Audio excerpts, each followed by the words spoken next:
My name is Margaret Maggie Lawson. I'm 68 years old, a retired school principal, and I thought I'd seen every kind of betrayal life could throw at me. But nothing prepared me for the night my own son invited me to a family dinner only for me to sit down at the table and find not a plate of food, but a contract. A contract that would hand over every cent of my retirement fund to him and his wife. The son I raised alone after his father walked out. The boy I worked double shifts for. The man whose mortgage I secretly paid when he was about to lose his home. He looked me straight in the eye and told me it was for my own good. That night, something in me broke, but something else was born. Because if they thought I was going to sign away 40 years of sacrifice without a fight, they had no idea who their mother really was. What happened next would flip the power in our family upside down, expose secrets they thought I'd never discover, and leave them watching me walk away with everything they tried to steal. Before I tell you exactly how I turned their plan into their downfall, make sure you hit that subscribe button and tell me in the comments where you're listening from, because trust me, you're going to want to hear how this ends. I still remember the smell of my basement that night, a mix of damp, concrete, and the faint mustiness of cardboard boxes I hadn't touched in years. That basement wasn't meant to be my home. It was where I stored holiday decorations, my old yearbooks, and the antique cedar chest my grandmother left me. But now, at 68, it had become my bedroom because Nathan, my son, told me it was temporary while I looked for a place of my own. Temporary had stretched into 5 weeks. 5 weeks of sleeping on a fold-out cot with a thin mattress that left my back screaming by sunrise. My clothes hung on a wire rack Nathan dragged down here, the metal squeaking whenever I reached for a sweater. Above me, I'd hear footsteps, his, Elaine's, and little Sophie's, crossing the hardwood floors of the home I'd worked 35 years to pay off. The home I'd planned to live in until my last breath.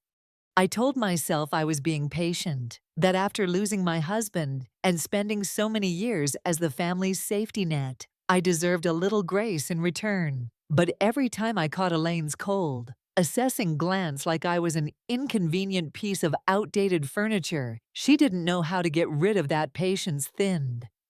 It was Elaine who appeared at the top of the basement stairs that evening, her blonde hair perfectly styled, wearing the pearl necklace I'd given her for her birthday. "Maggie, can we talk?" she called down, not bothering to step inside. "Nathan has some ideas about your situation."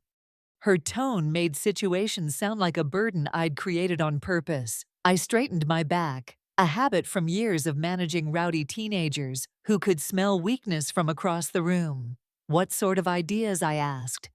She smiled, but it didn't touch her eyes. "Why don't you come upstairs? We're having dinner." Dinner, the word almost made me laugh. I climbed the stairs, my knees protesting with every step, only to find there was no plate waiting for me at the table, no fork, no napkin, just a manila folder placed neatly where my meal should have been. Nathan was seated at the head of the table, like he owned the place, which, legally, he did now. I'd signed over the deed for tax purposes a year earlier, trusting his promise that the house would always be mine. Sophie sat at the far end, scrolling on her phone, her dark eyes flicking up at me for a moment before returning to the screen. "Mom," Nathan began, his voice soft in that calculated way he used when he wanted me to agree to something. "Elaine and I have been talking about your retirement." My stomach tightened. "What about it?" He pushed the folder toward me. Inside were official-looking documents filled with dense, legal language, and one yellow sticky note marking where my signature should go. "We found a way to invest it for better returns," he said. "You'd have more income, and you could stay here without worrying about rent." Elaine leaned forward, her fingers brushing the folder like it was a gift. "It's really the perfect solution. Maggie, you help us secure Sophie's future, and we take care of you, like family should." Like family should. The words made something cold settle in my chest. That money wasn't just numbers on a page. It was every extra shift I'd worked, every vacation I didn't take, every winter coat I made last one more year. It was my independence, my safety net. Without it, I'd be completely at their mercy. I need to think about it, I said finally, closing the folder with deliberate care. Nathan's jaw tightened. Mom, the advisor says timing is critical. I said. I repeated, my voice even. I need to think about it. Silence fell over the table. The kind of silence that wasn't neutral, it was loaded, pressing, almost threatening. Elaine withdrew her hand, her smile gone. Of course, take all the time you need. But, Maggie, you do understand our generosity can't go on forever. This house has expenses. I didn't answer. I simply pushed my chair back, the sound of the legs scraping against the hardwood sharp in the quiet. Back in the basement, I sat on my cot with the folder in my lap. My hands shook, but not from fear. No, this was something else, something sharper. They thought they could corner me, strip away what I'd built, and wrap it in the language of love and concern. That night, as I listened to the hum of the water heater and the faint sound of Sophie's laughter upstairs, I decided I wouldn't just refuse their plan. I'd find a way to turn it against them. And when I did, they wouldn't see it coming. The next morning, I pulled on my warmest coat and walked out without telling them where I was going. The October air bit at my cheeks, but it felt good cleansing, like each step was carrying me further away from the trap they'd set. I had no idea that my walk would lead me to someone from my past, someone who would not only help me take back what was mine, but give me the kind of second chance I thought was long gone. And it all started with the chime of a cafe door. The bell above the cafe door jingled, and with it came a wave of warm air scented with coffee and fresh bread. It was a place I hadn't stepped into in over a year, ever since Nathan had told me I was wasting money on eating out when I could just make something at home. The red checkered curtains were still there, faded but clean, and the same hand-painted sign hung above the counter. I was still taking it all in when a deep, familiar voice cut through the low hum of conversation. Maggie Lawson. I don't believe it. I turned, and there he was, Thomas Tom Bennett, 45 years since I'd last seen him. Yet he still had that same easy confidence. His salt and pepper hair caught the sunlight streaming through the window, and his dark eyes studied me like he was trying to reconcile the woman standing before him with the girl he once knew. Tom, I breathed, my voice a mix of surprise and something I couldn't quite name. He stood, and I noticed he still had the lean build of someone who stayed active, not the soft edges of comfort and complacency. You look. He paused, searching for the word. Tired. Not beautiful, not great, just tired. And oddly, it felt like the most honest thing anyone had said to me in years. He gestured toward his booth. Sit with me, unless you've got somewhere else to be. I slid into the seat across from him, my hands resting on the worn Formica table. The waitress appeared, young and pierced. Nothing like the motherly women I remembered from decades ago. Just coffee, please, I told her. Even that small indulgence felt rebellious. We exchanged the usual questions. What have you been doing? Where have you been? Until he finally asked about my living situation. I could have lied. I could have told him I was staying with Nathan temporarily, that it was comfortable, that everything was fine, but the truth tumbled out before I could stop it. I gave Nathan my house. He said it was for tax purposes. Now I'm living in his basement while I find a place. Tom's coffee cup stopped midair. You, what? The words sounded absurd even to me, and now he wants me to sign over my retirement fund so he can invest it. His jaw tightened in that same way I remembered from college debates, when someone said something ignorant. Maggie, that's theft. Family doesn't put you in a basement and steal your future. I looked down at my hands. I told them I needed to think about it.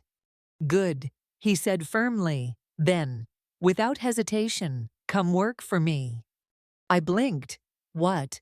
I run Bennett Development now, commercial and residential real estate. I need someone who can manage community relations, Someone with experience dealing with people, bureaucracy, problem solving. That's you.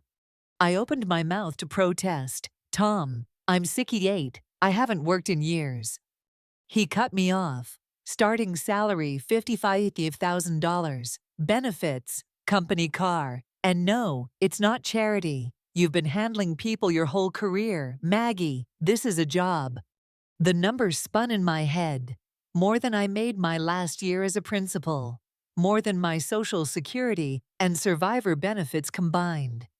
Why me? I asked quietly.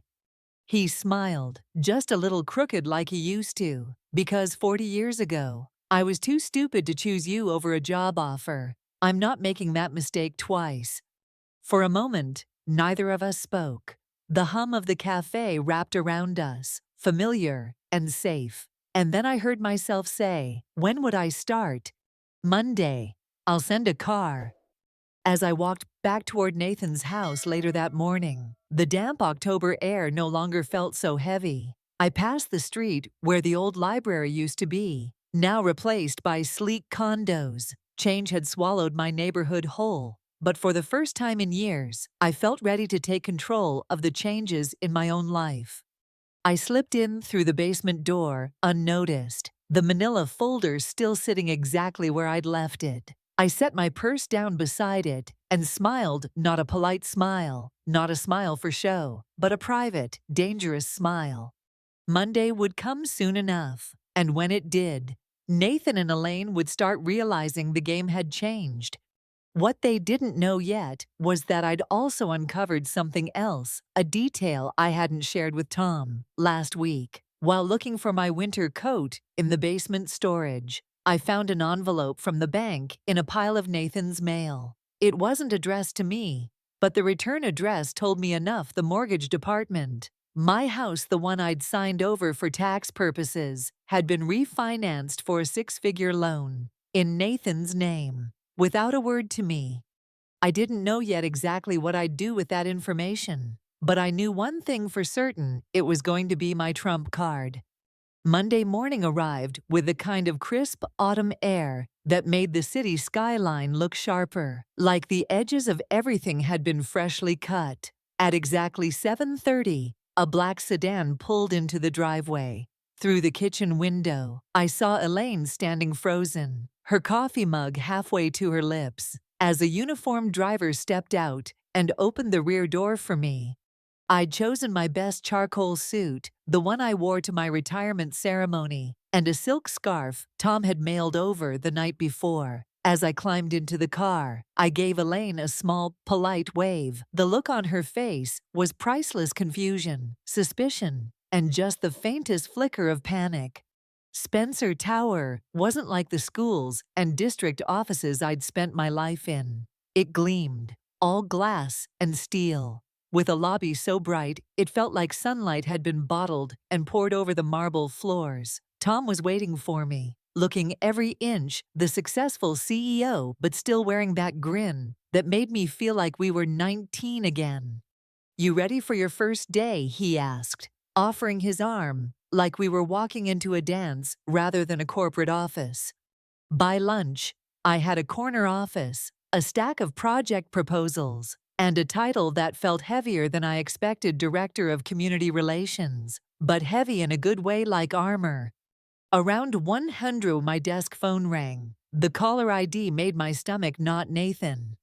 "Where the hell are you?" His voice was tight, trying to sound calm, but failing.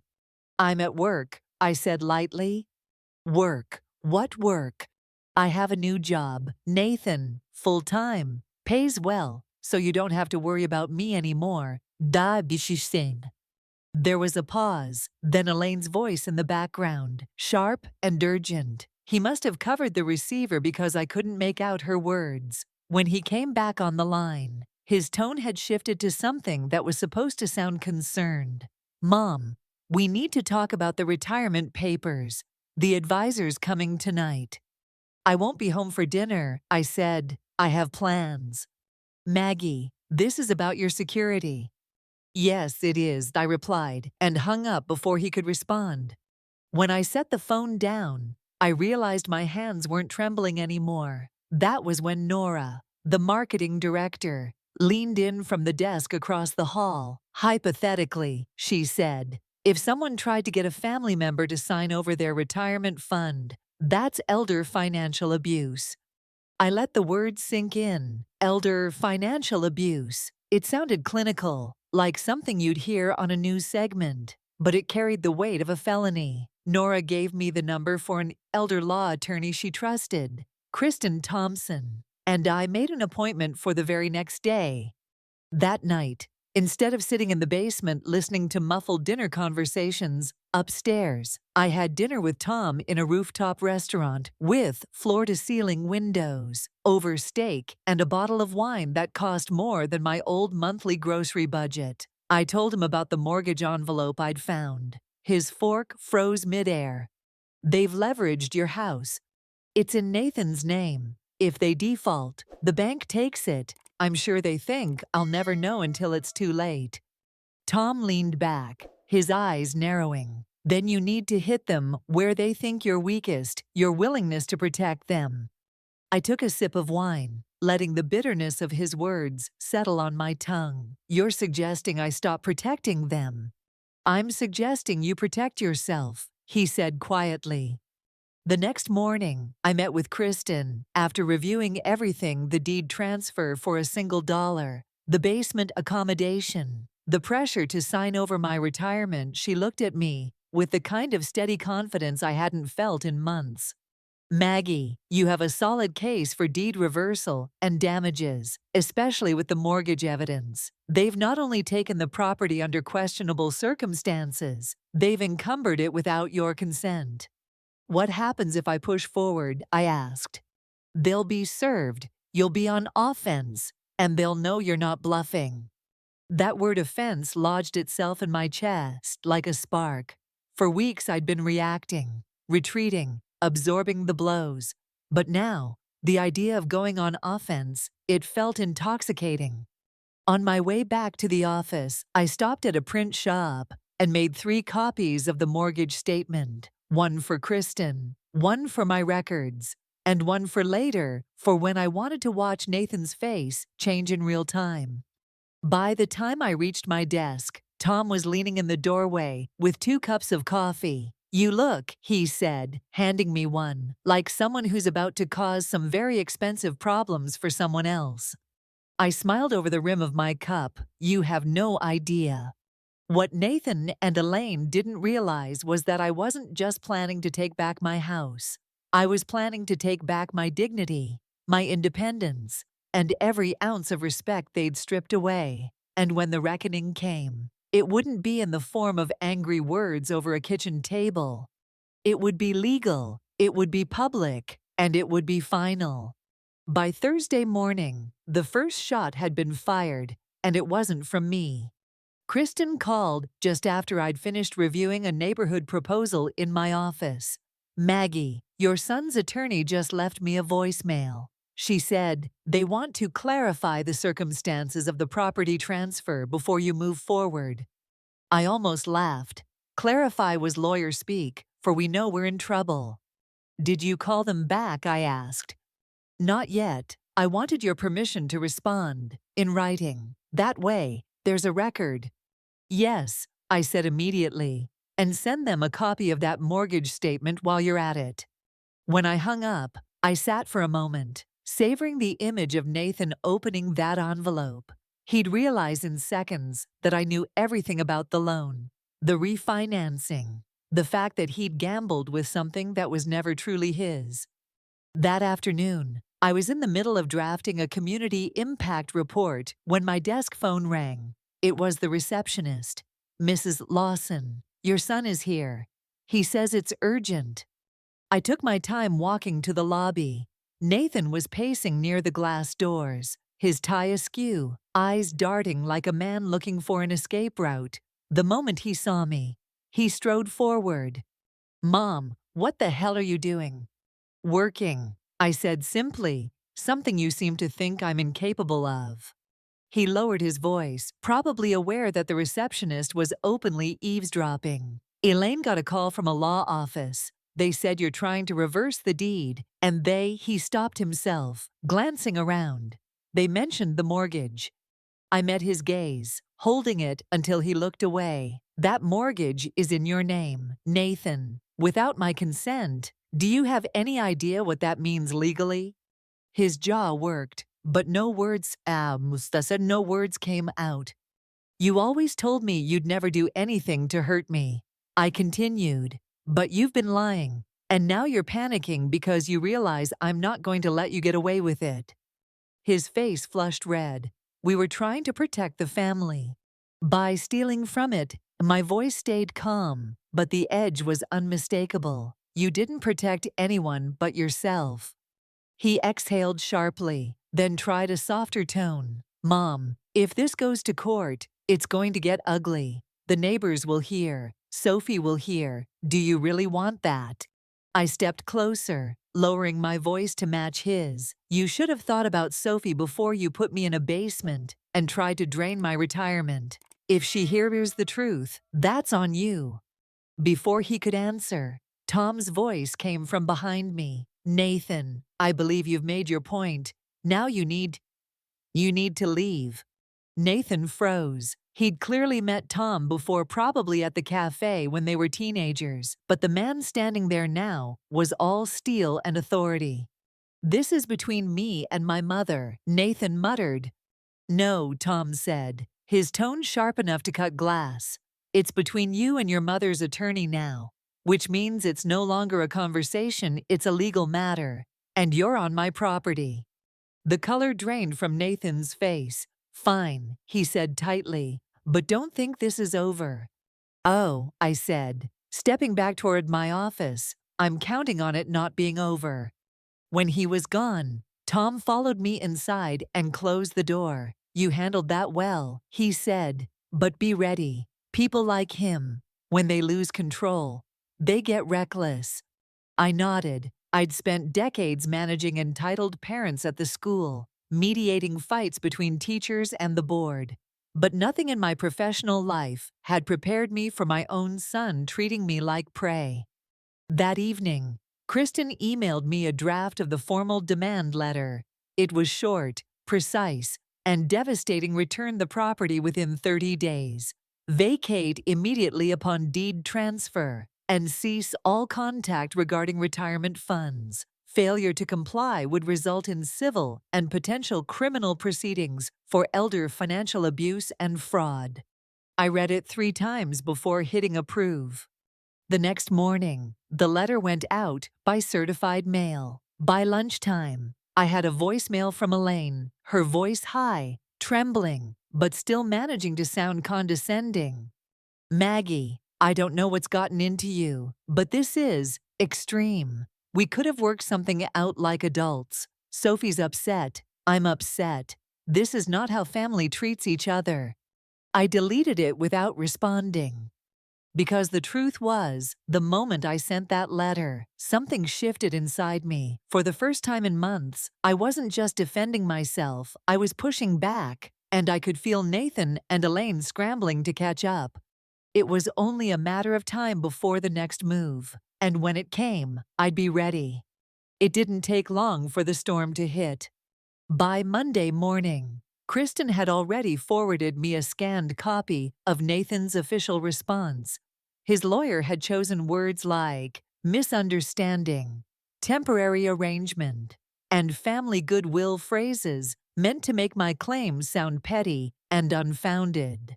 But tucked between the legal fluff was a line that made my stomach twist. The property was refinanced in good faith to consolidate outstanding obligations tied to family interests.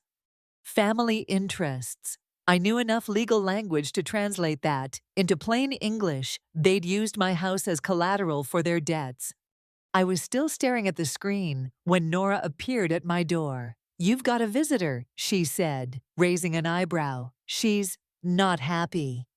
Elaine swept into my office like she owned the building. Her designer heels clicked across the floor, and she didn't bother with a greeting. What do you think you're doing, Maggie? I'm working, I said evenly. You might have heard I have a job now, so. Her eyes flashed. Nathan and I are in a very delicate financial situation, and you're making it worse by threatening us with lawyers. I leaned back in my chair, folding my hands. That's funny. You didn't seem concerned about my financial situation when you put me in a basement and tried to take my retirement. She took a step closer, lowering her voice. You don't understand. This isn't just about us. Nathan made some arrangements. If certain people don't get paid back, it's not just our credit score at stake. That stopped me. What people? Her mouth pressed into a tight line. The kind of people you don't want showing up at your door. It was almost laughable, the way she tried to intimidate me with half-truths. But the flicker of fear in her eyes told me this wasn't just drama. There was something real behind it. Then you'd better figure out how to pay them without my house, I said, because in 30 days, you won't have the deed. Elaine's composure cracked for just a second. You're making a mistake. No, I said, my voice calm but cold. The mistake was thinking I wouldn't fight back. When she left, I called Kristen immediately. Elaine hinted at other debts. I told her, the kind you don't take to a bank. Kristen was quiet for a moment. If that's true, Maggie, it could work in your favor. A judge will see that your home is at risk of foreclosure or seizure from third parties. That strengthens your case for immediate deed reversal. The thought was both terrifying and satisfying. Terrifying because I realized how close I'd come to losing everything without even knowing it. Satisfying because it meant Nathan had overplayed his hand. That night, I had dinner with Tom at a quiet Italian place, the kind with dim lighting and tables tucked into corners. I told him everything Elaine had said. He didn't look surprised. I've seen it before. He said, people get overextended, and instead of tightening their belts, they look for someone else's assets to cover their mess. You were their perfect target, older, trusting, family. Not anymore, I said, stabbing at my pasta. Tom reached across the table, his hand warm over mine. Maggie, you're not just getting your house back. You're pulling the rug out from under whatever scheme they thought they could run. That's going to make them desperate. Be ready. I was ready, more ready than they knew. The next morning, Kristen filed an emergency motion for injunctive relief, a legal shield to prevent any further financial activity tied to my property until the case was resolved. By noon, the court had granted it. Nathan and Elaine could no longer use the house as collateral for anything. At 3:00 p.m., my phone lit up with Nathan's number. I let it go to voicemail. His message was short and sharp. You've made this 10 times worse. They're coming after us now, and it's on you. I replayed it twice, not because I cared about the blame he was trying to dump on me, but because he'd confirmed what Elaine had hinted there really were they, and whoever they were, Nathan was afraid. That fear, I realized, was my advantage. I sent the voicemail to Kristen, who replied almost instantly, save it, it's evidence. That night, I stood at the window of my apartment, looking out over the city lights. Somewhere across town, Nathan and Elaine were probably pacing their kitchen, trying to figure out their next move. I had no sympathy left to give them. They'd put me in a basement. They'd tried to strip me of my future. And now they were going to watch me take back everything piece by piece until they had nothing left to stand on. And the best part, they'd done most of the damage themselves. By the end of that week, the desperation had a scent like something rotting under the surface. Friday afternoon, just as I was wrapping up a call with the city's zoning commission, Nora poked her head into my office. You've got visitors, 2 of them, and they're not on the schedule. I didn't have to ask who. Nathan and Elaine walked in side by side, their faces tight. Elaine's makeup was flawless as ever, but there was a sheen of sweat at her hairline. Nathan's eyes darted around my office, landing briefly on the framed city maps and proposal boards, like he was sizing up my new life. Close the door, I said. Elaine didn't waste time. Maggie, you need to call off the lawsuit, now. I leaned back in my chair, deliberately calm. Why? Because, Nathan said, stepping forward, you don't understand how bad this is getting. The people we owe aren't patient. They've already. He cut himself off, glancing at Elaine. They've already what I asked, my tone sharp. Elaine's voice dropped. They've been asking about you, where you live, if you're accessible. I felt Tom's words echo in my head from a week ago when they lose control. They get reckless. I folded my hands on the desk. So now you're telling me I should give you my house back, drop the lawsuit, and hand over my retirement account to keep your debt collectors happy. Nathan's jaw clenched. It's not like that. It's exactly like that, I said evenly, and you've both made it my problem without my consent. Elaine's tone turned icy. You think you're safe because you've got a new job and an apartment in the sky. You're not untouchable, Maggie. I held her gaze until she looked away. You just threatened me, in my office, on company property. Do you know what that means? They didn't answer, but I saw the flicker of realization in Nathan's eyes. He'd just walked into my territory, under my rules.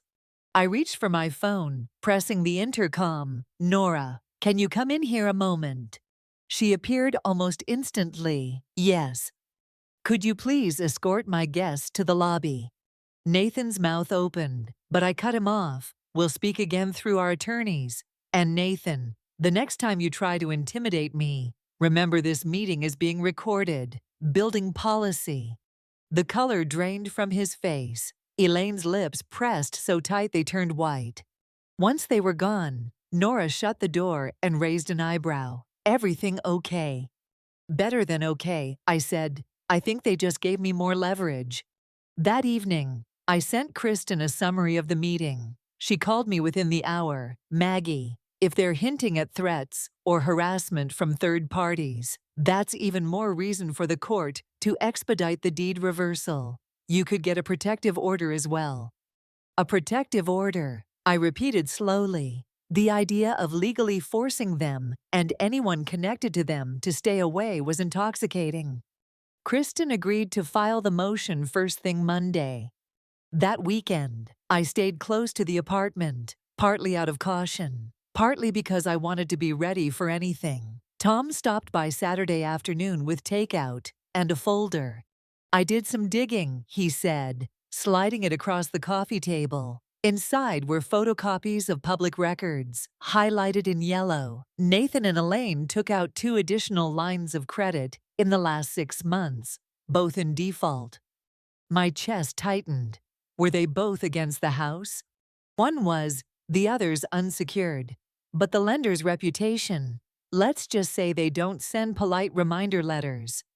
I exhaled slowly. So this isn't just about me getting my house back. It's about me cutting off their last safety net before someone else does it for them. Tom nodded. Exactly. And once they realize the safety net is gone, they'll either try to run or they'll make one last move to get what they want from you. I leaned back, the weight of his words settling in. Then we make sure I'm ready for both. On Sunday night, as I was laying out clothes for work, my phone buzzed with a text from an unknown number. You're playing a dangerous game, lady. Walk away while you still can. No signature, no name, just enough to send a chill up my spine. I screenshotted it, forwarded it to Kristen, and then to Tom. His reply came in seconds. Don't go anywhere alone tomorrow. I'll pick you up for work. As I slid the phone onto the nightstand, I realized something a month ago. A message like that would have terrified me into silence. But now it only made me more determined. Because I'd learned something crucial in the past few weeks. When people show you exactly how low they're willing to go, you stop underestimating them, and you start planning their defeat.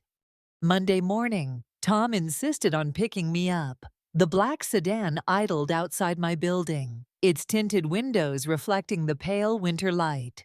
When I slid into the passenger seat, he was already on the phone, his voice low and measured. Yes, I understand. No, she won't be meeting anyone alone. Yes, file it today. He ended the call and glanced over. Kristen's already at the courthouse. She's filing for both the expedited deed reversal and a protective order. I nodded, feeling the faint thrum of adrenaline under my skin. Good, because after last night's message, I'm done pretending this is just a family dispute.